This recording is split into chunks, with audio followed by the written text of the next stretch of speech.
From Spain to France, back to New York. The Inner Circle podcast is back at you. Like always, every Wednesday, bringing you the heat. What's going on, everyone? I'm your boy Charlie with my best friend. She is back. Melanie, welcome to the show. Welcome back to America. Welcome back. Welcome back. Welcome. Yeah, I'm back in America. Yeah, it was good to be back. A little Yeah. jet lag, trying to get my Mm, sleep pattern back, my eating patterns back, but yeah. that's how, good. how are you? Fuck how I am.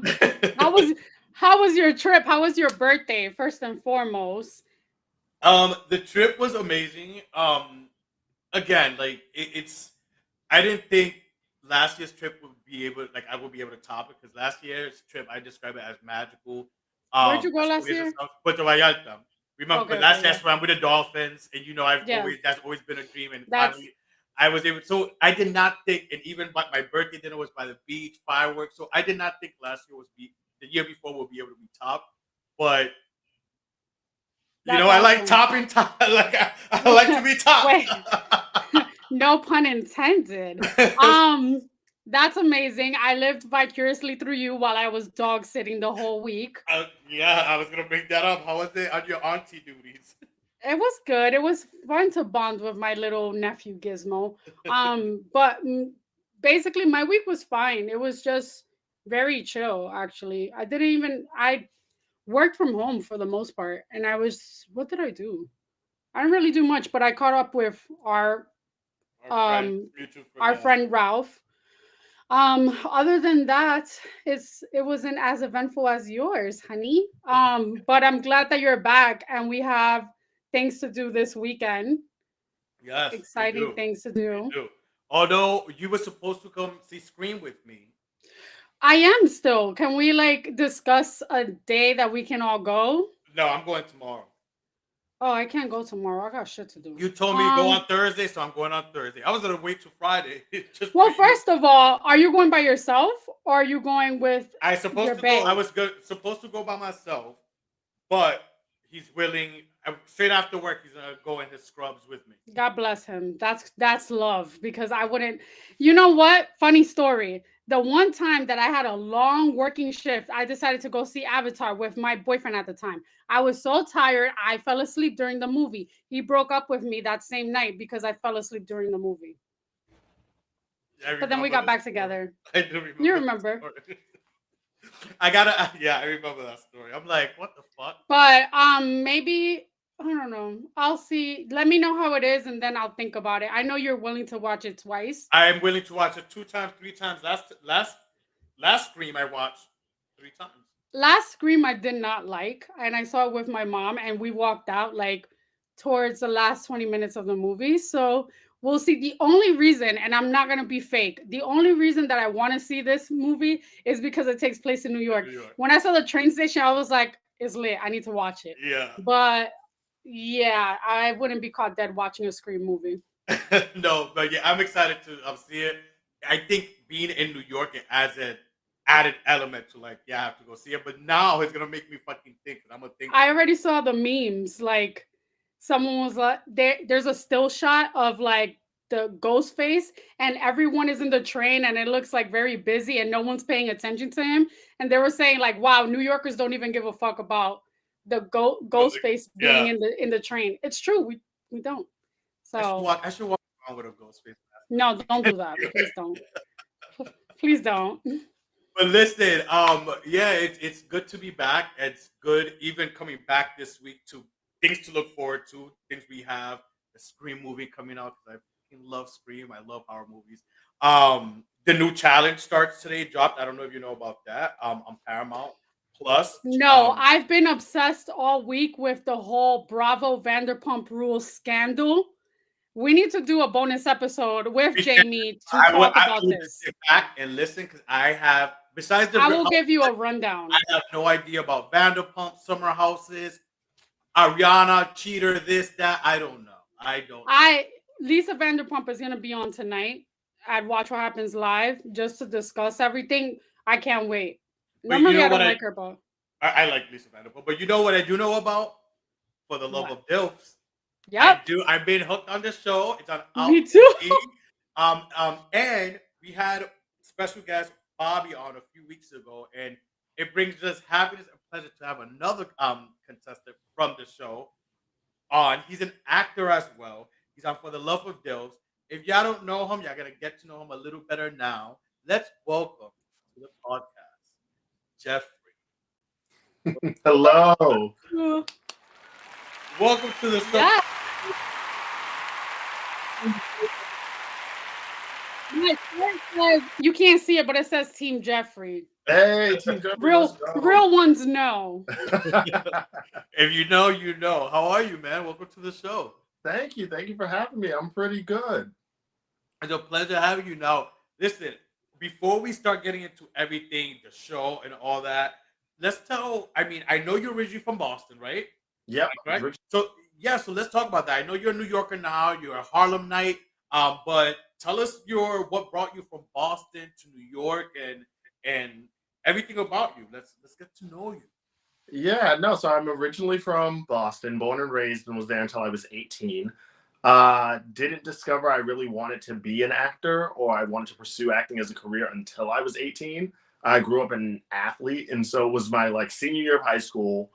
I had already applied to schools and was trying to figure out where I was going to go and realized, oh, I don't think I want to do any of the other things I was originally going to school for. I think I want to perform. I think I want to be an actor. And at the time, in my head, if you wanted to be an actor, you needed to be in New York or LA. And I had only applied to one school in either place, and it happened to be in New York. And I was like, well, looks like we're going to New York. So I came here for undergrad, went to St. John's and the American Academy of Dramatic Arts Professional Conservatory. And that's kind of how it started. It was just about trying to pursue a career and make a living as an artist in the city. And I'm lucky enough to be doing decently well at that. I'm going to knock on wood because no idea how it's still working out, but it constantly is still working out. You give me thespian vibes. Oh, of course. I am a theater I knew you were a theater person because you gave me Broadway. Yes. And when you said, I was like, yes. Well, speaking of Broadway, you have some Broadway blood in you because you're an associate. You're associate choreographer for. Could you tell us about that, the show, and what you and yeah, I'm a Broadway baby officially. It's been a long time coming, but earlier last year I was the associate choreographer for Mr. Saturday Night on Broadway, which was it's based on the 1994 movie starring Billy Crystal. Billy Crystal was still headlining in it on Broadway. Nice. And so I was the associate choreographer, which is between an assistant choreographer and your lead choreographer. But the way it ended up working out, which was great for me, but terrifying for me, was my boss is also a little reality TV former diva, Eleanor Scott, who was on So You Think You Can Dance and was a finalist. She was the lead choreographer on it, while also choreographing the Funny Girl revival at the same time. The shows literally opened a day apart. And so that was dancer heavy as opposed to Miss Saturday Night, which wasn't as dance heavy. So essentially she would end up going over there and I'd be staying at Mr. Saturday Night. And so there were a lot of rehearsals that I had to run on my own and choreo reviews, which is pretty cool. It was nominated for 5 Tonys. Me and Eleanor were nominated for Antonio Awards as well. But it was awesome. It was definitely trial by fire, but I remember it was at the end of the first week. And Eleanor was like, hey, I actually thought I was going to be able to be here on Saturday, but I can't. I have to be at Funny Girl. Our director, John Randall, was like, I'm actually checking out the theater, so you are in charge of rehearsal. And I was like, and so I was leading a Broadway rehearsal room with Billy Crystal and Shoshana Bean, who played his daughter in that, who was the original Alphabet replacement for Idina Menzel. But it was, it was crazy and cool and amazing. And I grew up a dancer. And so kind of that was my gateway into performance. But I truly thought I was going to be on Broadway as an actor first before I realized, oh, now I'm working on the other side of the table, which is also just as rewarding. And now you said you grew up a dancer as well, but you're also an athlete. Yeah. So tell us a little bit about that, because for me, as myself as a gay man, I was afraid to pick up a bat, a ball as a gay boy. No, to throw it because I didn't want to throw it like the wrong way or skip Oh step. Like, Lord. listen, it was like it, and even now as an adult, like I'm athletic in the sense that I work out, etc., and like mountain, being outdoors. But again, I still have a fear of like picking up a bat or throwing a football. Uh-huh. But to hear and to even watch the show, and we'll get more into the show in a few, guys that have that athletic, that's awesome to hear because it's the stereotypes. Oh, gay men don't like gay men are not into sports. But I love to hear that. So could you tell us about that? Because you're a dancer, but you're also athletic. Yeah, no, we talked about it briefly on the show, and I don't think it makes the edit, but that was something that me and the person I'm coupled up with currently, or as of yesterday's episode, bonded over, was the fact that like you don't meet a lot of queer men who grew up in sports because there's a lot of toxic masculinity and homophobia in sports. And so it's a tricky thing to navigate, and most people do steer away from it. But I started in athletics before I knew anything about sexuality. I started playing football when I was like 5. I grew up, played Pop Warner, and then played in high school as well. I swam competitively for 12 years. I ran track for 12 years, and then I played ice hockey for 10 years. And so it was, but it was great. Before I was an actor, my identity was I'm an athlete. I'm a scholar athlete, and that's what I do. And so I think part of it, there was a point when I started to realizing I wasn't like everyone else. And my solution to that was, well, if I'm better than everyone else, no one can talk shit. So I'm just going to make sure I'm the best person on the field. I'm the best person on the track, because if anyone's going to speculate, they're probably not going to want to say anything about it. Come on, triple threat. You know? More than a triple threat. But Yeah. listen, we're going to get into this show. But if y'all haven't been watching For the Love of D.I.L.F., just like us here on the Inner Circle podcast, they love to play games on the show. And so we had to do it. We have several games for you today, but we had to incorporate one of the games that you guys played on, I believe, episode 4, Two Truths and a Lie. So to get to know the man, Jeffrey Alkins, a little better, Melanie and I are going to guess. You're going to give us 2 truths and a lie, and we have to guess which one's the lie, right, Melanie? That's the rule of it. Which was the lie? Yes. So, well, in their episode, I think that they guessed the truth, right? No, I think we were just bad at it, but we were supposed to guess the lie. Yeah, okay. We'll guess the lie then. The lie. So let's get ready. Give us 2 truths and a lie to get to know Jeffrey a little. 2 truths and a lie. Okay, and I'll make them about my life and things that are good. Okay, so first we'll say my favorite Shakespearean play is Hamlet. Okay. I want to live in London. And I was a Division I football recruit. Well, you just told us you played football, so I could believe you being in D1. And I know about sports. I'm more butch than Charlie. I'm Dominican. I played baseball. Let me see. What is the lie? I think that the lie is that you want to live in London because it's raining over there. You see, but I could see you wanting to live in London. They also very big on the Broadway stuff over there too. They are. That's true. But they're not in New York. Honestly, I think the lie, although you're into sports, is that you were a recruit for the football team. So give it to us. Which is the lie? You're both wrong. Oh, the lie is Shakespeare's Hamlet. Oh, wow. We both lost. Usually that's people's favorite. Yeah, I know. That's why it was a good one. My favorite is so obscure. Most people don't know it. My favorite is Titus Andronicus because it is wild. It is the most insane. When I tell you, take 2 plot points that are crazy. Titus, in order, spoiler alert, if you haven't read it, Titus, to get revenge on people who have wronged him, there's a queen, Tamara's the queen of the Goths, and he basically kills her children, grinds up their bones, bakes them into a pie, and feeds it to her, and then tells her after that she's just eaten her children. So, crazy. So if you want high drama. But then it also contains like one of the best villains of all time, which is Aaron, who is he's supposed to be a black man in the show. But at the end, after all of the wrong he's done, he gets captured. He gets buried in a hole from his neck down. And they're like, do you want to repent? Is there anything? What are your last words? And like the true badass he is, his response is, "I wish I could have done more evil." And I was like, it's just so bold and like the audacity. And it's just a hard show.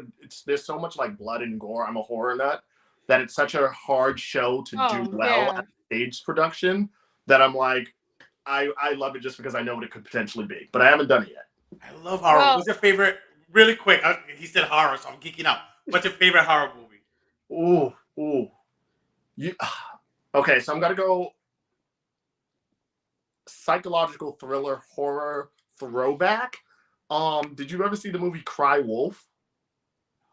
I've heard of it, and no, I didn't watch that because I'm not a horror queen. It's like early to mid 2000s. It's set at a prep school where basically these kids start an urban legend about like a murderer at this nearby campus, but then the murders start happening. I think I've heard of it. And then there's like a great twist at the end. But I need to watch. Okay, so I'm watching. Okay. Cry Wolf. Cry Wolf. Yeah, write it down and send it to me. Okay. And then also Hush on Netflix. Oh my god, great! Yes, I seen that one. Hush So good. Great. I didn't think I was gonna like it going into it. I seen it several years ago, and I was like, because obviously the title says it all, and I don't want to give any spoilers or whatever. It's basically a deaf woman, and she's being haunted, like basically a serial killer. I say that right? Yeah, I gotta watch it. It's really good. I did not think I was going to like it, especially like mostly a silent film type of thing, but it was really good. What's your favorite Broadway show currently, like playing right now? Ooh. Currently up? Yeah, right now I really want to go see Some Like It Hot. Some Like It Hot's supposed to be really good. I know some people are supposed to be great. Right, it's tricky. I mean, I'm a bigger fan of Broadway plays than musicals. And so there's a production of A Doll's House that's happening right now, and it's being directed by Jamie Lloyd's company, he's from the UK. And I got to see, he did a production of Cyrano at BAM earlier this year with James McAvoy, that to this day might be the singular best piece of theater I've ever seen in my life. Like, it truly blew me away. And so he's directed this production of A Doll's House, and I really want to see it. Also, my friend is in it, Jasmine, who I did a show with, and like I'm my friend's biggest fan. So like, Black brown woman leading a Broadway show opposite. Oh, and also it's starring Jessica Chastain, and so like my friend is in a show opposite Jessica Chastain. So that's probably the show. I'm gonna plug. Oh, and you know what? Musical just opened in previews. Broadway revival of Parade. Parade is back on Broadway. Jason Robert Brown did the music for that, and he also did the music for Mr. Saturday Night, and so I know him personally as well now, which is crazy. But like, I've been a fan of his since I was like 16, and I've been waiting for. And again, I'm my friend's biggest fans without realizing it, because I also have a friend who's understudying the lead in that, who I know from high school. But like, yeah, that's the show. What's the name of the show that Samuel L. Jackson is starring in right now? Ralph just saw it right now, by the way. I forgot the name, but it's I'm going blank right now. And Candy Burris from Real Housewives of Atlanta, she's a producer. Oh, now you're gonna have. I'm looking for it. As I say, this is gonna drive me nuts. It's gonna drive me nuts too. While Melanie looks for that, because the piano lessons. The piano lesson, August Wilson. That was gonna bother me. Thank you, Melanie. I have a crush on John David Washington, Denzel's son. But now we love the Broadway, but you're on a show currently called For the Love of D.I.L.F.S on Out TV. So let's segue into that and get into that a little bit. How did we go? We know you're an actor. We just heard all the amazing things you've done, which is dope. Now, how do we get from there to For the Love of D.I.L.F.S? How was that whole process? Did you audition for it? Were you pushed for it? Because everyone has different audition stories. What was your audition story? I think I have the weirdest, craziest one of probably everyone in the cast that I've talked to about how they got involved with the show is nothing like my story, so it's really interesting to me. But like, I'm an actor. Reality TV was never going to be my gig. That wasn't what I was originally trying to do. I only made the decision to go on the show because I was like, I'm about to turn 30. This is the time to do it. Might as well and see what happens. But like they started casting in like April, May. I think the original casting was like finalized in June was when they were like taking submissions through. And so I saw that. I didn't submit or anything like that. Fast forward to the end of July, like sometime between like the 20th and 30th, one of the producers reached out to me in my DMs and was like, "Hi, Jeffrey, my name's so-and-so. I'm not sure if you know, but I'm the founder of this network, and I'm also producing this reality TV show that I think you might be a good fit for." And it is someone who, oddly enough, I knew. I did a show with their ex-partner like 7 years ago, and we connected through social media, but like haven't really spoken since then. Like I want to say that we did that show was in like 2017. And so like we haven't really connected or spoken since then. And he was like, "Yeah, no, I think you might be a good fit for it. Basically, this is what the show is about. If you're interested, we would love to get a tape from you. It needs to be a quick turnaround though." And I was like, I was in a show. I was doing a Shakespeare in New Jersey.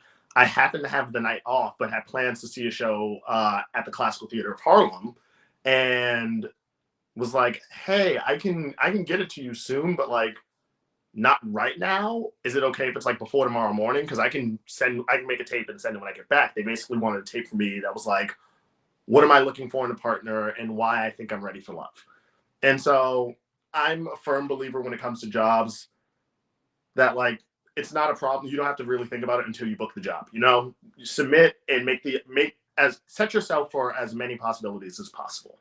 And so I submitted the tape and pretty much was like, eh. And also like I believe in serendipity, and the fact that I saw the casting notice, didn't submit for it, and then it recircled well back after. I was like, there's something in the universe at play that really is telling me to pay attention to this. I love And so I was like, well, let me submit a tape. And so I submitted the tape and sent it. This was probably like July 31st.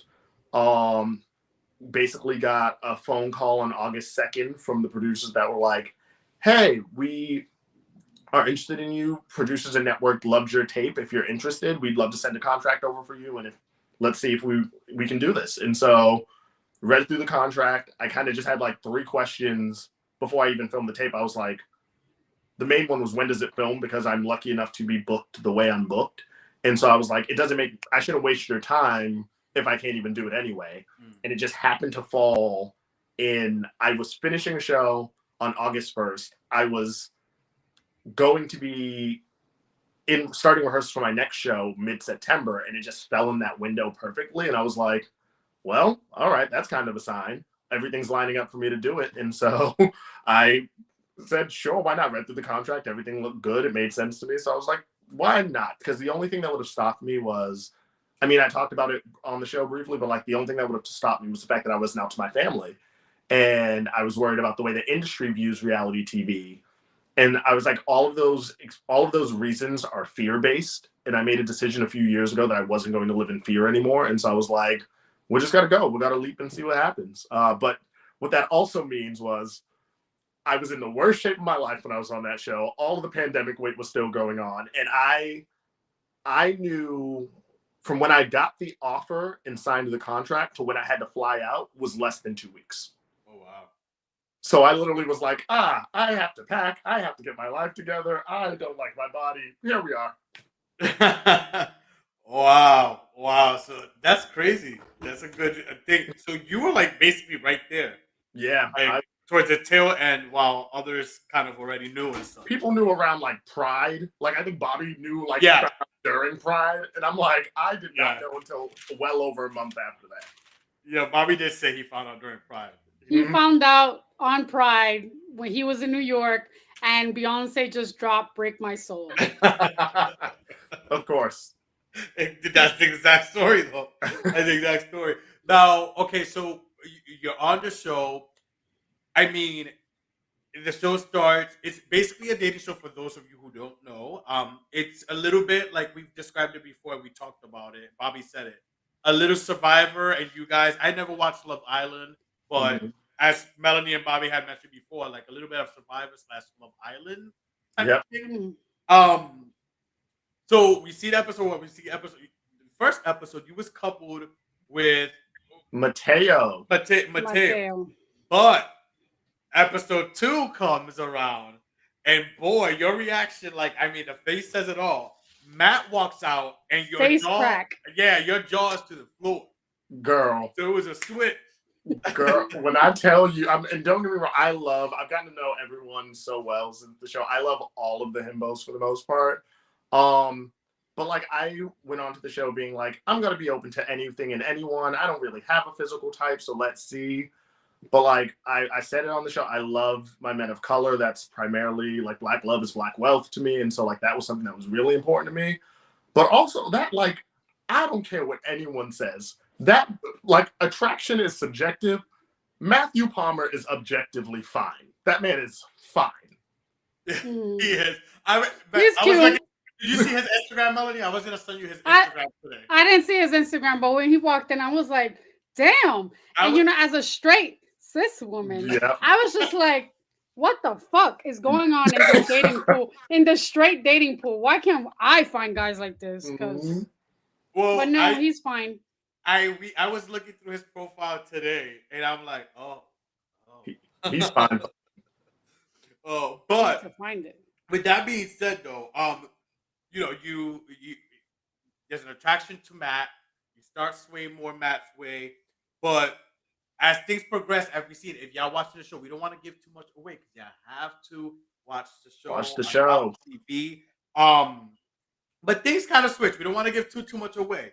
Now, I know by episode 4 it gets more serious, and I really, really loved this episode because one, if for anyone watching or listening to this afterwards, catching up, it's like we think, like you said, reality TV already has a connotation, a bad connotation to it. Now, let's add a gay reality TV. You automatically, for especially the ignorant people, you start thinking, oh, trashy, oh, they're hooking up sleazy. But again, it's not. This show is not that. And initially, I even told Bobby initially, and Melanie, we spoke about it as well. Going into it before the show, we was like, the way we feel about that for the Real Friends of WeHo or whatever that MTV tried. But not this show. This show is not that. And what I loved about, especially episode 4, is that you guys have like serious conversations. And Stormy's there as well. Mm-hmm. And for you, and I want to get into into this with you.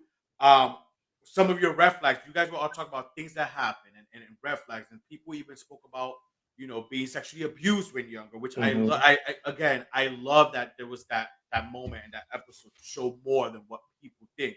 For you though, you brought up some red flags, trust. And I think that resonates, and I had to write it in my notes as I was watching the episode and stuff like, because that is a big thing, like for us, like trust. And you also brought up growing up, not really fitting in a box.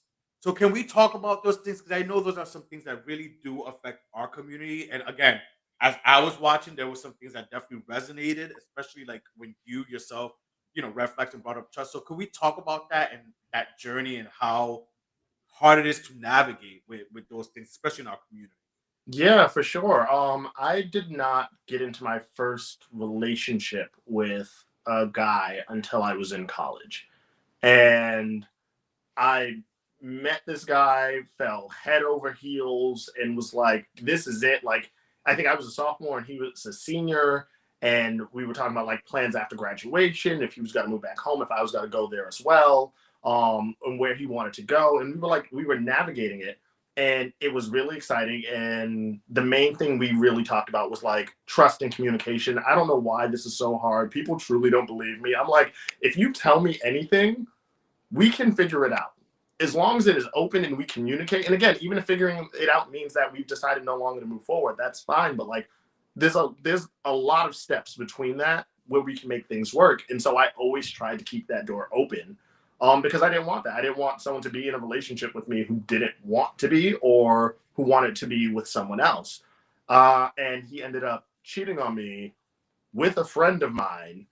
And and the worst part about it was like, I kind of like, we were like working on a show together at the time, and I kind of like found them together, and like they weren't like doing anything, but they were cuddled up real close, and I was like, yeah, this You is, know. yeah, I knew. And so like it messed me up. I was single for like, I didn't date again for over a year and a half after that. Because I just knew I wasn't ready to date anyone. And so like the first relationships we have that imprint on us kind of are formative in a lot of ways. And so for me to have that first relationship be broken in that way when I felt like I did all of the things to try and make it not happen, like did severe damage. And I'm a big fan of mental health and therapy. I think everyone should be in therapy. And We are here at Dennis Circle Podcast. you know, therapy has truly helped me through all the things, but it was like, I don't know if I can ever be in a relationship again, because I was like, on paper, to me, it took me so long to realize it wasn't about me, because on paper, I was like, I did everything right. I did all of the textbook things they told you you're supposed to do in order to have a happy relationship, and it failed miserably. And so I was like, I can't do this. This is not for me. You know. Do you think it affected you afterwards in other relationships where it's like you thought, you were saying you did everything right by textbook, but then, Yeah, no, I think it made me I think the worst part about it was it made me a little bit more closed off. It was harder for me to open up and to share. And so I kind of went the route of being hyper independent, where I don't need anyone. And the moment I know you're not going to treat me the way I think I deserve to be treated, I just leave. As opposed to like relationships take a lot of compromise, they take a lot of work. You're learning each other intimately, emotionally, mentally. And so like there is a process of trying to build together. And I was leaving things before giving them even the chance to build. I was like, nope, this is done. We've messed up. It's just got to keep messing up. Let's just bounce. And so it took me a while to like actually say, and like honestly, before I went on the show, the pandemic gave me an extra few years. But before that, I was single for almost 6 years, because I was like, I'm not dating. I'm not going to do it. I'm going to focus on my career. Being an artist in New York City as it is hard enough. I'm not going to date. And so with me and Matt, and I won't get too much into it, but like we had there's so much that gets filmed that you all don't see, which is unfortunate because they only have so much time. So it doesn't make the edit. But there were so many conversations Matt and I were having where it'd be like, I'm not going to talk about the specifics of it because I don't know if I'm allowed to with NDAs and things, but like it'd be the equivalent of me being like, I need to have a dog, and him like, I hate dogs. So me being like, I love animals, and he's like, I hate animals. And it was I caught something, and there was a commentary, yeah. And I caught something because you said you want kids, and this was in the latest episode, and I guess Matt didn't want kids. Yeah, but we didn't really see that conversation. So right. That conversation happened on our first date, the dates that Phoenix crashed. But we were talking about the fact of like Phoenix was good. Yeah, I love Phoenix. But it wasn't even that Matt doesn't want kids. So I'm like, I said that a little bit too clean cut in the edit. He's just not at a point in his life right now where he wants kids. Whereas I'm like, I'm almost stable in my life. And so like, I don't want to be an old dad. I would love to have kids, assuming I can financially support them. I want to have kids like within the next 5 years. Whereas like, that is very soon for someone who's in a different place in their life and wants different things out of life. Although there's nothing wrong with an older dad. And so, right. And so it was one of those things where it was like, oh, okay, that's a red flag. But again, it's like, it's time, I'm not trying to have kids until I'm married to someone. I'm not getting married to someone unless I've been like with them for at least 2 years. So I'm like, in 2 years, maybe he might feel differently about children, And so like, but it was one of those things where it was like, there were a few things like that where it was like this, I knew, and it's one of those things that I didn't want to let go of, but like I knew fairly like early on, without spoiling anything, that like me and Matt weren't each other's. Have you ever seen? I also love like reality TV shows, and so have you ever seen like Are You the One? Yes. Yeah. And it's about like finding your perfect match. And it was like, I knew if me and Matt went into the truth booth, we would not be perfect matches. But I also didn't think someone there was my perfect match yet. So I was like, this is the person I'm rocking with right now. We're going to, and again, like for me, it was like, I say it at one point that I was like, the hardest thing about about therapy and about red flags is the more work you do, the more work there is to do. And so like for me, the hard thing was I don't know if these are red flags that are telling me to run away, or if these are red flags that I'm supposed to work through and grow through. And there's no way to know. You just have to try to figure it out. And there's no right answer. There's just different answers. But that was the hard part for me, because being on that show, I truly opened myself back up all over again and realized I am ready for a relationship and I do want that in my life again. Whereas 3 years ago, that wasn't the case. And honestly, prior to going on the show, I don't know if that was really the case. The show really told me that it was. By doing it, it let myself know. But yeah, that was I was I don't know if I'm supposed to work through this with him and it's gonna make us stronger, or if these are if this is Whoopi Goldberg and Ghost, you in danger. You in danger, girl. I don't know. But one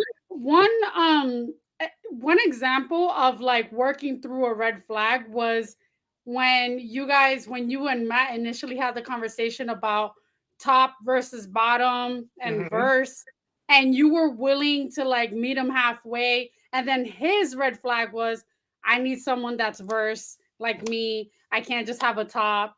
So it's kind of the same. Yeah, that's where what's his name? Lariah. And we'll get into that, the whole chocolate man. That fine chocolate man. Yeah, he is a fine chocolate. And I thought that too. I'm like, wow, there really is an issue, I guess, when it comes to top, bottom, verse thing. I mean, is that considered a real red flag for the gay community? For gay men? It's tricky. It's not necessarily a red flag as much as it is something to navigate. Matt had experience being with the total top in the past, and so didn't want that at this point in his journey. Versus there are other people where it's I'm a verse and you're a top, and so I'm comfortable bottoming, so this will still work. And there are tops who are oh yeah, well, we could be open, and there's more to sex than penetrative sex, and so we can still make this work. There's also open relationships, monogamy, polyamory, and so it's not necessarily an impasse, but for some people it's there are tops who are I'm not going to date another top, and there are bottoms who are I will not date another bottom. Wow. I mean, listen, if we want to be relatable here, I'm someone who knows how to make shit like that work. That's the thing, is it's if you love someone or you want to be with someone, you'll figure it out. You'll figure it out. And eventually, again, people feel differently about how they spend their time, but it's I'm more along the lines, and again, I'm open to potentially bottoming at some point in my life if that's the way I feel in terms of connection with the person. If that's what our relationship deems our dynamic, then I'm open to it. It's just something I haven't done, and I'm not just going to do because someone else wants me to. But I think it's not necessarily worth throwing away something that could potentially be great. I'm I'd rather figure out what this is and what we are, because if you're the love of my life and the issue is something as small as that, we gonna work around it. Something that can easily be figured out, and you can work around it. That's where I was ooh, Matt is fine. And then when he said that, I was wait a minute. You're a little too vain for me, child. But now I know we have to do this. We did it with Bobby, and we're gonna do it with you. And yours may be a little more naughtier, so get ready. Oh, Melody has a round of this or that for you. Okay. So let's give it to him, Melanie. Give it to him good. All right. So, first question. Do you prefer to have sex with the lights off or on? I like the lights on. I want to see you. I want to see you enjoying what's going on. It's fine in the dark, but I'm I get more pleasure from giving pleasure. And so if I can see you getting pleasure from what we're doing, that's what I want. Come on, giver. All right.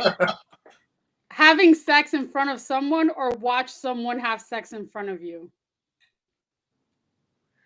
Having sex in front of someone. Ooh, bloop. Might happen in the next few episodes. All right. I know. Sure bets. This one's a little controversial. Sleep with your best friend's boyfriend or your best friend's brother?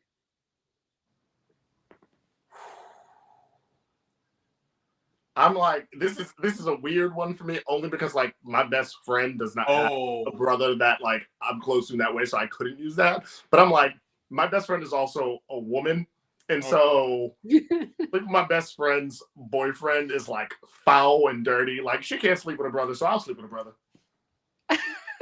Okay, 69 or missionary? You look like the missionary type. Missionary. I want to look. it. I want to look you in the eyes. You such a lover. You know I am. Pay for sex or get paid for it? This is a question for Alex, but we'll ask you. Pay me. Like if those are the options. Bitch better have my money. You know, I'd rather get paid than pay for it, please. I have it for free anyway. Amen. All right, talk with me about someone you fancy or fantasize about it secretly. Like, would you talk to your significant other about someone that you fantasize, or you would just keep it away from them and fantasize about them secretly? I'm big on communication. I've also seen a lot of like healthy relationships that do this, including like close friends and family members, where like someone will be like, "Yo, did you see her?" And she's like, "Yeah, I did." And so like I'm like, I would love, like, I'm sorry if my partner does not know that I am obsessed with Maluma, and I can't talk about how obsessed I am with Maluma. It's not gonna work. Are you really? Bad Bunny. Maluma is fine. Maluma's fine, but Bad Bunny, anything. And you know, Bad Bunny's such an ally too that like it gives him all those bonus points. Maluma is in your team too. You know, just wait on it. That's a blind item for today. You know, two more, Melody. Two more. All right, have a threesome with two strangers or have sex with anyone of your choice. Oh, anyone of my choice. Anyone of my choice. There's a list, and if I can choose, yeah. Last one. It's kind of morbid. Have sex with a corpse or never have sex again. Never have sex again. Necrophilia is not for me. I'll be celibate. I do great things by myself. It is okay. There you go. That's right. I love myself. My but no, I know. Back to the show. I know. Again, you don't fit in a box. And even before the show, we was talking about some things as well. Melanie had a question. So Melanie, so we can elaborate more on what you said, Jeffrey, not fitting in a box and some other things that maybe the show did not talk about. So I know Melanie had a question for you. So I wanted to know what you basically, what was your preference or what do you identify as? Because I know you mentioned before being abrosexual. Can you explain what that is? Yeah, so it's a term I found not too long ago myself. I went through, again, the issue with in talking about not fitting in a box in the queer community was that I went through a long period of life where I was too gay to be straight and too straight to be gay, and I was like, I'm just me. I don't understand. I don't know how other people think. I only know how I think. I only know how I feel, and so like it was such a hard thing to figure out and navigate, which is why I think I started exploring my sexuality later in life than some other people do, was because I just didn't understand it. So abrosexuality is a specific term referring to sexual fluidity, and it is the belief that your sexuality changes throughout your lifetime. And it can happen over a long period of time. It can happen from day to day. But I've always took umbrage with the belief where everyone's like, oh yeah, bisexual is just like a pit stop on the way to being gay, because like there was a point when I do believe I was heterosexual. There was a point when I identified as bisexual. There was a point when I identified as homosexual. There was a point when I identified as heteroflexible. There was a period of time where I was asexual. And this term is basically all encompassing and allows you the flexibility and the freedom to be like, I like what I like when I like it. And so it's also just like at this point in my journey, I primarily am into men. I am still into women. I'm open to people of all gender expressions. But I'm not disregarding the fact that maybe 10 years from now, I might fall into a period of my life where I'm completely heterosexual or I'm completely homosexual. But abrosexuality kind of opens up the world. And my main statement for it is I believe as people, We are constantly growing. We are constantly changing. And so I don't believe that the only thing that wouldn't change is your sexuality. I don't believe that's the fixed point. And so if I'm constantly growing and changing, it means my sexuality can also grow and change. That's very true. I mean, That's this is valid. very valid and news to me. But do you think it makes it hard? And like you're saying this now, I'm sure you talk about it when you date or meet people. Does it make it hard for you with dating and meeting people, or that resistance from people hearing that, like, oh, okay, well, maybe 5 years from now, he or 10 years from now, he wants to be with a woman, or vice versa? Is it hard? Does it make things a little more complicated in the dating world? Originally, I felt like it did. And then I started realizing that the people who had issues with it stemmed from a deeper root of insecurity about other things that had nothing to do with me. And so, like, the reality is, if you trust in yourself, if you trust in us enough, the reality is anyone you're with for the rest of your life could potentially fall for someone else. Like, that's just the reality of life, and we take that risk with love. And so the gender of that person should not complicate matters, because the reality is there are plenty of people in cis het relationships who are closeted and end up leaving the person for someone of the opposite or same sex anyway. So, like, Mm. it's not that deep, you know? It's just like, and again, I'm also like in tune with love languages. And so, like, if that means you need like words of affirmation and you need to constantly be reassured that, like, I love you and I only want you, then that's also fine, because we love differently. What is your love language? And I was gonna say, did you read the book, The Five Love Languages? I did. I haven't. I was trying to look for it to whip it out because you said love languages. I'm like, my guy. And what is your love language, like Melissa? I'm there are two that are very near and dear to me. Physical touch is one, Mm, and like Figure. acts of care, like those things. Figure. Those things You're a are, giver. yeah. It's like, it's one of those things where it's like, I'm the biggest sap in the world. I surprised I don't cry significantly more on that show because I thought I would. But like, my favorite gift I ever got was something that a friend of mine cross-stitched for me and put in a frame with a saying that I like use for the rest of my life. Like, it's a motto and it's something that's dear to my heart. And like, when she gave it to me, she was like, "You can't open it until I leave." And I like almost started crying in my living room. And it's like, it costs nothing, Aw. you know? But it's like, it was the It's thought. It was the fact that, like, sentimental value. I yeah, love that. you listened to Oh, me I and like that. you made something based on something that I cared about, and like, that matters more than any material thing. So like, stuff like that. And touch is, like you said, touch is very important. Physical touch. Yeah, I Embrace, want like, to know you want me, and like, again, if you were touching me and holding on, it just feels nice.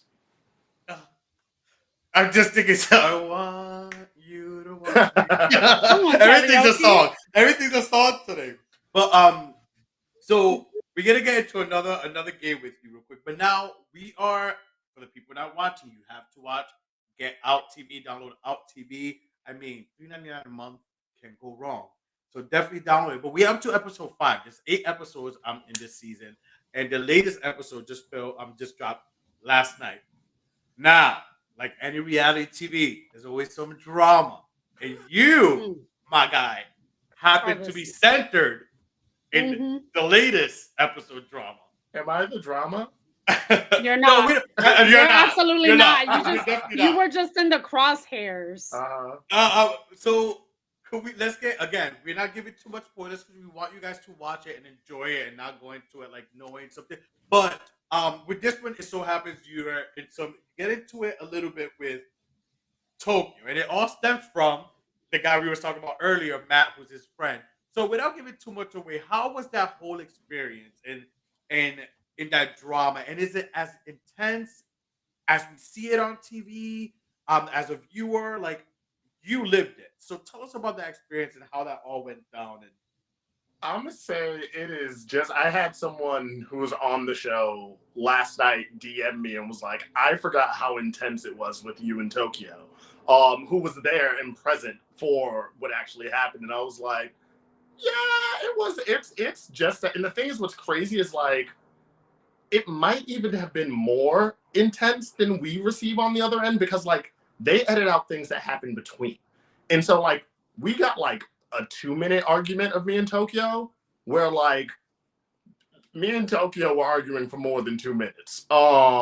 And so like, and same thing with the whole me and Matt thing. They kind of cut away to make sure that it's like the core bits of information we need to understand what's happening. But like, yeah, me and Tokyo had it out. We really had it out. I sided with you, Team Jeffrey, in this situation, but I just need to understand, why did you bring him up when you were? Why did you make the comment that that Matt and and Tokyo are like made Deserve for each each other. other or They deserve each other? Yes, and so I don't feel like you didn't get to fully explain it because people were putting their 2 cents and Right. not letting you speak, and then yeah. So please explain that. I was gonna say, so one, I do not necessarily adhere to "you are the company you keep." I think that is dangerous language. However, when it's your best friend, when it is your best friend, that is someone that you have chosen to keep in your life for a very long time. You have made the investment in that person. And so I mean, it is no shocker. There's a fight almost every single episode, and Tokyo is involved somehow, you know? Catalyst. And so it was, again, some things got left out of the conversation with me and Matt. But like I watched the edit and I was like, this edit makes it look like I was just talking nonstop, which like there was a conversation, there was a dialogue happening. And there are some things that were said that did not make the edit, which is okay. But like, I mean, I think even Matt says it in the confessional where he was like, I need to talk to Jeffrey because like this is seeming kind of shady. And so like there was some shadiness that was happening. And they were plotting. You know, and well, and the thing is, and I don't think, and that's why I tried to say it at the dinner table when Big Tony, who's one of my best friends, brought it up. It was like, at no point do I ever believe Tokyo was like, you got to ditch Jeffrey, Matt. Like, I don't think Tokyo had anything to do with me and Matt splitting up, which I tried to say several times. However, I think Tokyo calls himself shady sometimes, and Tokyo is shady when Tokyo wants to be shady. And I think I think we can all be shady when we want to be shady. Mm-hmm. Absolutely. And to be honest, you're on a reality TV show. You want to stand out. You want to be a little extra. You want to give a little more. So there's those personalities. And not to talk shit and say that, oh, Tokyo's that person, but I mean, if the shoe fits, you know what you're doing. You know what you're producing. You listen. Producers could produce us and then this edit, but we also know what we're putting out there. Exactly. If you're on TV or any platform. So well, as a Real Housewives connoisseur, I can definitely say that I know someone that's trying to be a villain when I see it. I can smell it. Stevie Wonder could see that shit from a mile away. I know he was trying to be the people's person, and I like his confidence, but I also feel like you don't have to be dramatic all the time. You know, but I do agree. I don't think he was trying to maliciously like get in Matt's ear to date the Lariah, sexy chocolate man. I think maybe they had conversations and maybe we're not privy to that, but it's just he's constantly calling things out because he's real, but I don't feel like that was warranted. No, but at the same time, I don't know. I just felt like when you said that to Matt obviously went back and told him. Oh yeah, well, I mean, the thing is, we're all in close quarters. I'm assuming Matt went upstairs and told Tokyo, but also like it was happening a floor below their bedroom, and so big love triangle blow up fight. Everyone wants to listen, so it's also possible you heard it. But also like, and the other thing that's like, the reason I said it is because it wasn't even like a dig. Like I did not. If I really want to come for someone, I'm going to come for someone. That wasn't the point of that. The other thing is, it's like the exact words were, you and Tokyo deserve each other. Do you not think you deserve your best friend? Why did that offend you? That's the real question. Why were you offended by that statement? Well, because in one of the confessionals, Matt did say that he was nervous for Tokyo leaving when it was elimination night for the himbos because he's so dramatic and always in like drama. So if your best friend is calling out his own best friend, then that's the gag.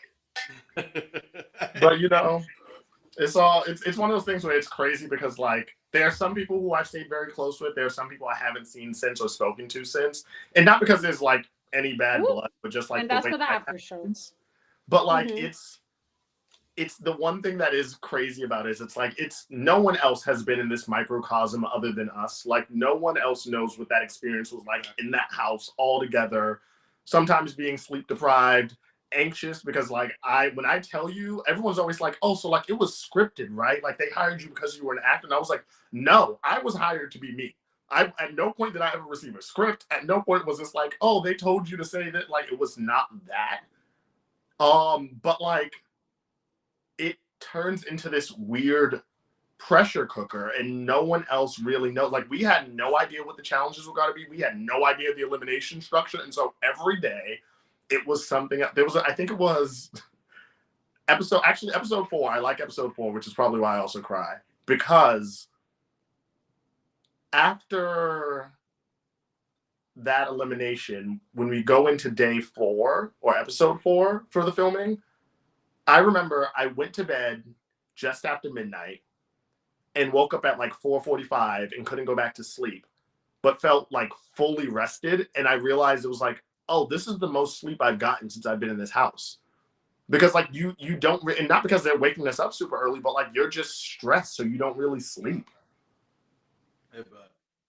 That's crazy. But one thing I will say, episode filler was when they had the new and what is his name? Like Prince Joshua?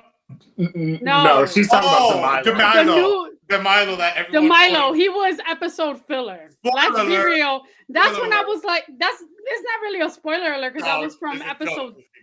Yeah.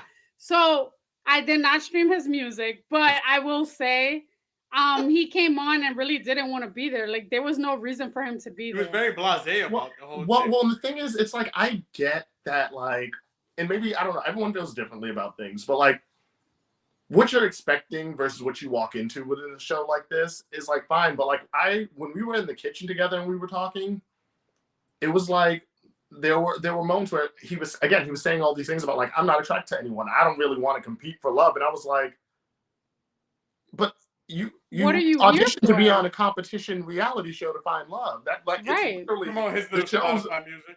The show is to compete for love, and you said you don't want to compete for love. So I don't know why, but like again, I think it's also just coming in later is a different experience versus starting in the house and the relationships that you build. And so like I'm someone who is slightly more reserved than most, although like again, my life as an artist would make people think I'm like this super extroverted person. And so like I don't know how well I would have done if I didn't start in the house, because like I'm very much like, oh, like these people like each other. Okay, I just want everyone to be happy. And so like I don't know if I would have been able to come in and be like, that's what I want and I'm going for it. I'd like to think I would be able to, but I don't have that kind of hindsight because I started in the house. I think you would have been able to, because even like someone like my namesake Charles, he said it himself. I just came in like a few days too. Like I'm in the same situation. Yeah, I don't think it matters. I'm trying, I'm here, I'm trying. So it's Charles, like I mean, Mariah came in and took my Mariah. There you go. I just don't think he was giving what needed to be given. He was a little pompous. You could tell when he came in. And I was just like, girl, stop. But I don't think it matters whether you come in day 1 or you come in day 14, 15. Not to compare you guys to Love Island, because I love Love Island and I've watched many, many seasons, but I've seen couples get uncoupled when on day 21 someone just walks in and the guy just goes crazy over this girl. What I think that they should do for next season, not me putting on my producer cap, they need to be a little bit like Celebrity Big Brother or like Big Brother, and just have like tapes going. Like they should be recording live and people like watch through like the stream. So that way you can see, like, yes, there's an episode, but then there's more content when you stream it live. No, I think you're right. I think like one of the things we lucked out on, which was great, they did like, and it was more so about just like for them, they just thought it was like considerate and like they were trying to take care of the people who were on the show. And so they were very much like a cameras on, cameras off type of production, which was like thoughtful for our own personal privacy and our own personal lives. So like, okay, we're not being filmed right now because it could be a lot. there was shenanigans. You need to let your hair down. Shenanigans. Oh. Shenanigans? Is that for that like after bonus DVD content? I don't get it. I don't. But like, well, but it was also nice because like we got like I think there was a point when like you just when the pressure of the I'm someone who again I do this for a living and so like me being on camera doesn't bother me, but like I could tell when people were like conscious of the fact that they were being watched and like to then put someone in that kind of environment long term like isn't. And also Daddy TV, the production company, is amazing because it was a mental health professional on site with us every single time that we got to check in with constantly, which is great because a lot of those shows don't have that. But like I barely stayed sane throughout my time there. I can't imagine if like I was being filmed nonstop. And so like I do think there's something that's very like kind about realizing that like this is because I mean like I know people who've been like handlers for talent handlers on Love Island actually. And they started doing that because of contestants not doing well in terms of their mental health because of what it takes. For shows like that, you're like isolating in solitary when you're not on the show and like you're not allowed to communicate with anyone. It's like that's not it's inhumane. Well, I've heard of that. Unfortunately, a couple of contestants in Love Island, including the host, committed suicide. Yeah.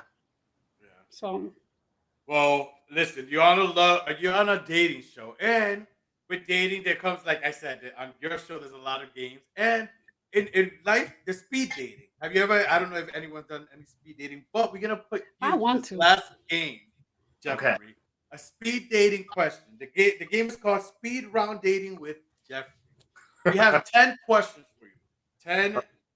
It could be from mild to I don't know how naughty. It's all up to you. You only have 3 plead the fifth out of 10 questions. Okay. 3. You may use them, or you may be just honest and just answer them all. So you only have 3. So remember that out of 10 questions. So are you ready for these questions? I'm ready. Let's do it. All right, let's go. With this game called Speed Round Dating with Jeffrey. The first one is: have you ever accidentally sent a sex to the wrong person? Yes. How do you feel about shower sex? Love it, hate it, or super neutral? Shower sex? Mm-hmm.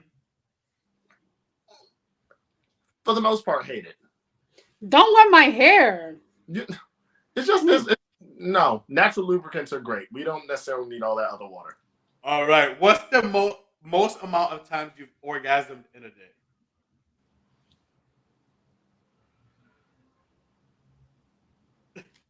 7. 7? All right. If we open up our relationship, who would be the first person you want to have sex with? Ooh. Mm-hmm.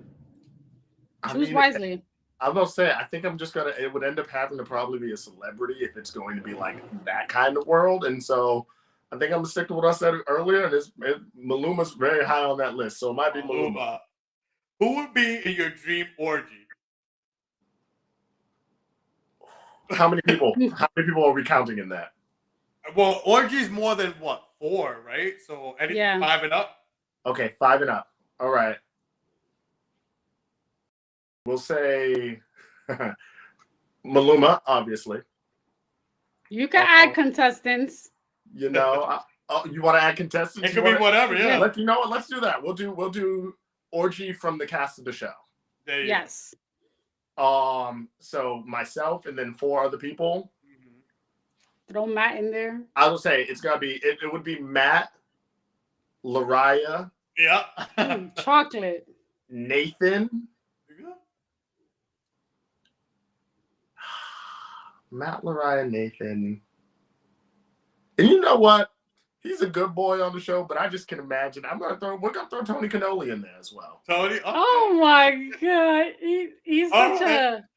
a. Wait, one more. Oh no, I'm the fifth. He's the fifth. Oh yeah, you're right. If you're you could right. have sex with one I'm person, greedy. if you could have sex with one person from your past, who would it be? Remember, you have 3 plead the fifth that you could use.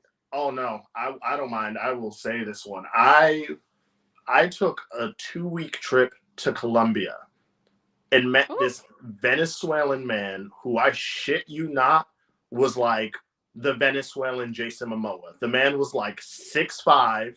His hair went down to the middle of his back that he constantly had up in a bun. And it's in the top 3 sexual experiences I've ever had in my life. So that'd be the person. All right. Do you prefer using your tongue or fingers? Tongue. Okay. Have you ever hooked up with a stranger or had a one-night stand? Absolutely. Have you ever gone to a sex club? I'm like, this is the tricky one, and I don't want to even use the plead the fifth. I'm like, I've been to the Eagle once, but like, I don't really count that. It's a club where people have sex, so I don't really that. But it wasn't a sex club. But I've been to a bathhouse. Yeah, there's a sex club. I've been to a bathhouse. I went to a bathhouse when I was in Colombia. Oh damn! I was in Colombia. I didn't know there was a bathhouse there. I went to a bathhouse in Medellin. All right. Where's the strangest place you've ever masturbated? You have 2 more questions after this. Come on, Pee Wee Herman. I know. I'm like, this might be a plead the fifth one. I'm trying to, and mainly because I can't think of it. Go ahead. But I'm like, the more I think of the weirder and weirder ones, I'm like, this doesn't matter. I will plead the fifth on this one. All right. Good. What's the sex act that most people like that you think is overrated?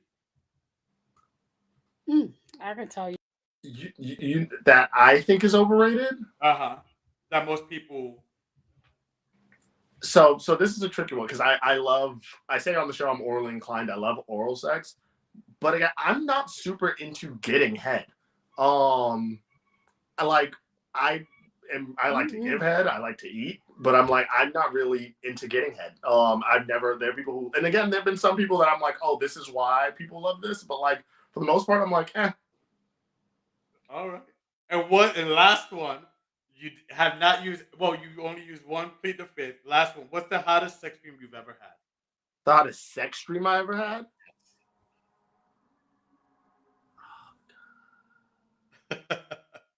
I'm trying to think. I have, and this will be fun because I'm sure some of these people will watch this, and maybe the person who it's about will watch this, but I won't use it. I have had a sex dream about a straight male friend of mine that like I'm not sexually attracted to. I'm not interested in pursuing in life. I don't really go after the straights anymore. That's not my thing. But like it was remarkably hot and weird, and so like yeah, so that was probably it. Nice. Well, I mean, you only used one plead the fifth, so good job. Give the people what they want. That's what we do today with this show. We could go there with the questions. Listen, Jeffrey, we want to thank you so much. Before we let you go, though, what else could we expect from the rest of the season, or for the love of D.I.L.F, without not giving anything away? What could we expect? And overall, also, how was your time on the show? Are you feeling good? A lot of people, especially these housewives and stuff, they hate the edits. They love to blame it on the edit, like RuPaul. Like, how was your overall time on the show? Are you happy with the way the editing is coming off? And what else can we expect for the remainder of the season? I would say I am. I'm fine with the edit. Again, I'm not someone who blames the edit. Even like when I'm like, oh, it seems like I'm talking nonstop. But again, my biggest issue with people blaming the edit is they can't edit anything you don't say. If you don't say it, it won't be edited in. And so you can't blame the edit because the words came out of your mouth. And so like I'm not that kind of person. I'm like, it happened.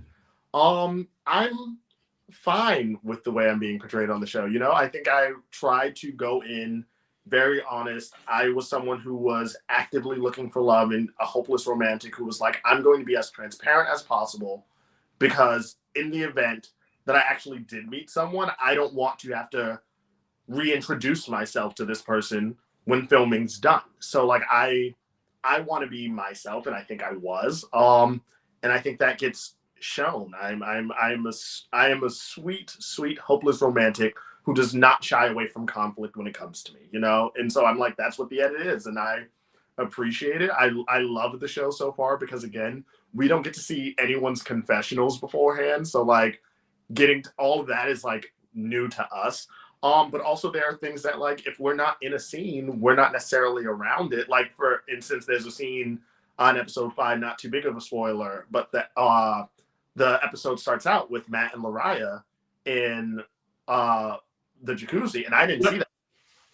I knew about it, but I didn't see any of it. I didn't know what was discussed. And so like there are scenes like that where I'm seeing for the first time while I'm watching it. So like it's great to experience. And in terms of the show overall, I mean, I absolutely have no regrets about going on it. I loved doing it. Again, I said I was about to turn 30, and I was like, if my career goes the way I want it to, soon I'm going to be like too established to go on a reality TV show. And I'm like, I would love to be able to tell my kids, and now it's streaming, so like it's accessible. But I love the idea of 20 years from now being able to tell my kids about that time I went on a reality TV show. Like I had the time of my life. I met some really awesome people.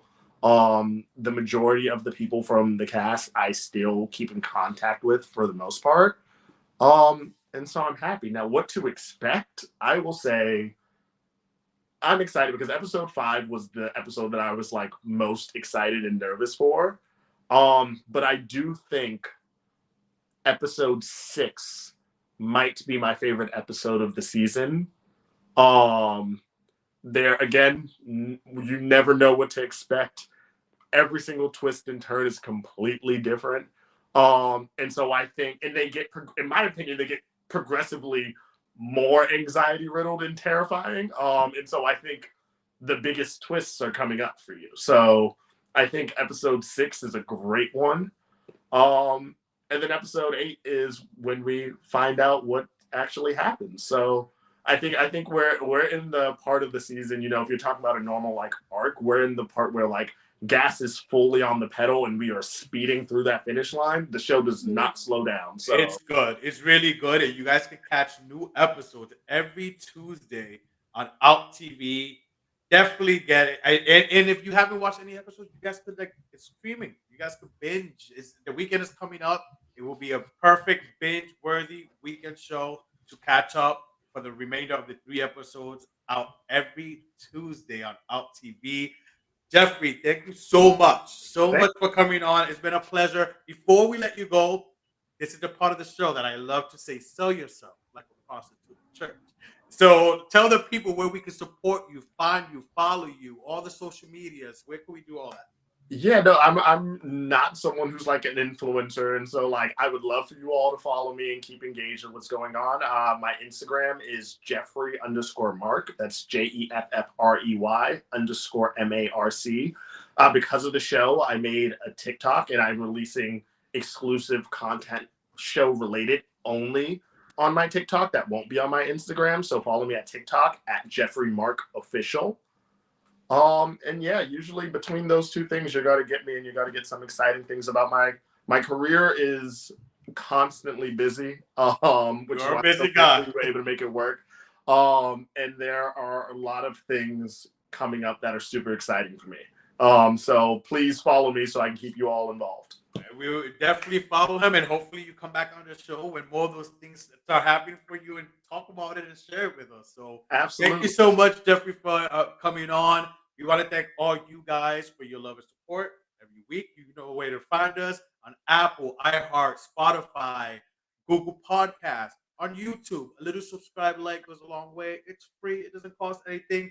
Catch us every week, Wednesday, and for our horror fans, we was talking Scream at the beginning of the show. A special review this weekend will drop by yours, truly yours. Talk about Scream 6. So look out for that this weekend. I'll be going to see Scream tomorrow, so we'll have a little bonus episode this weekend. Me talking about the new Scream movie, and we love you guys. Melanie, anything you got? No, stay blessed. Stay blessed. Don't hate. All right. Love you guys. See you guys next week. Same place, same time. Jeffrey, thank you so much. Make sure to support our guy Jeffrey. We will see you next week. Adios. Yeah.